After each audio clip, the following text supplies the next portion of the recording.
G'day footy heads, welcome to another edition of the Halftime Break, looking back at round 16 and forward to round 17. My name's Chris Weaver, joined this week by Tom Brown again. How you going, mate? Great to be here, and I'm looking forward to this weekend's action. Well, Hawthorn kept their season alive on Saturday night. 9 goals in a row to start off the second half against Collingwood. They headed out to a 45-point win, a strong win for the Hawks. They were in vintage form. The second half, they were looking like premiers of old, and Collingwood looked a bit hapless. The Collingwood game plan, when it's all going to plan, works. But when it comes undone, Chris, they just stop running and that ball doesn't move through the middle at any particular rate and they struggle. Yeah, Benny McGlynn did a really good touch-up job on Alan Didak on Saturday night as well. Good to see Lance Franklin, Luke Hodge and Sammy Mitchell also back in form. Carlton on Saturday afternoon, they made it 3 wins in a row with a victory over the Swans. Yeah, they were pretty hapless, Chris, to half-time, but they got going in the second half. And it's 3 wins in a row now for Carlton, and for all our Carlton viewers, they'll be very pleased with that. And I think there's a bit to look forward to going into August for those Carlton fans, Chris. Just need a way to get their non-star players, those players outside of Judd and Favola, to contribute to their successes. And then on Sunday afternoon, the first draw of the season, Richmond giving up an 8-goal advantage late in the game to only snatch a draw in the finish against North Melbourne. Yeah, you'd think that neither team wanted to win. Richmond were absolutely hapless in the second half, and North Melbourne got their skates on.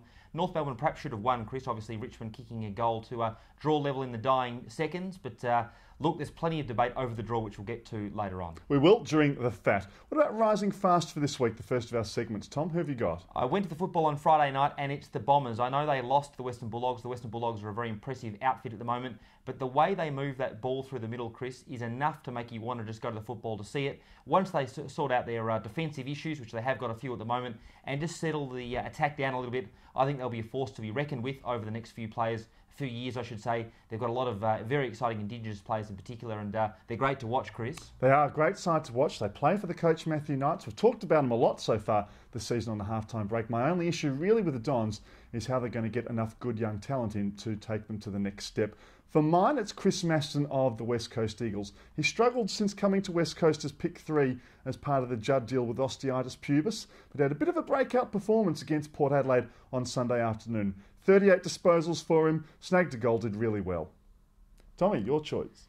We went with Essendon. We'll go to the sinking ship for this week. My sinking ship at the moment, I'd say, is Richmond. I don't know what they're doing with their coach, Chris. They just keep mucking around. They're wasting opportunities. I think they've missed out on Mark Williams. They obviously haven't gone for Paul Roos. It looks like he's going to stay at Sydney and his contract up there. I think they'll miss out on Mick Malthouse altogether. And this process and ticking boxes, I'm sick of it. I just think it's dragging on, Chris. I'm going to back the young bloke there, Jade Rawlings, myself. We'll see what happens, though. I'm sure Tommy will have more to say about it in further weeks. A sinking ship for mine is Brock McLean of Melbourne this week. Really struggling to overcome that ankle injury he suffered against Brisbane in 2008. It saw him out for the rest of that season. He hasn't overcome it this year. He's slowing up, perhaps not showing the development he wanted to. And just 7 disposals against Geelong on the weekend. It was another poor performance from him. Now to the Fat, and I've got a funny feeling, Tommy, you're going to mention that Richmond-North Melbourne game. I'm going to mention the Richmond versus North Melbourne game. I think that the draw and the treatment of it in AFL football at the moment is a bit of a farce. We've got separate rules for the pre-season competition, separate rules for the home and away competition, separate rules for the finals, then separate rules for the grand final. The thought of 2 possibly injured and depleted teams coming back a week after the grand final, in the case of a draw, is basically bordering on a joke. It may be involved with money and perhaps a second television broadcast. So be it. I think it's an absolute joke, Chris, and they need to sort it out. Go 5 minutes each in, sort it out, boys, and get a result, because at the moment it's a bit like dancing with your sister. It just doesn't work, Chris.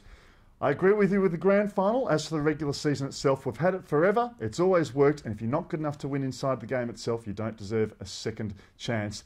For mine, Collingwood versus Carlton. Again on Friday night, the rivals combined haven't played in the same finals match since 1988, the same finals series since 94. Good to see them both at the top of their game. Yeah, Carlton have had the wood on Collingwood over the last couple of years in some of the big contests in which they've been involved with.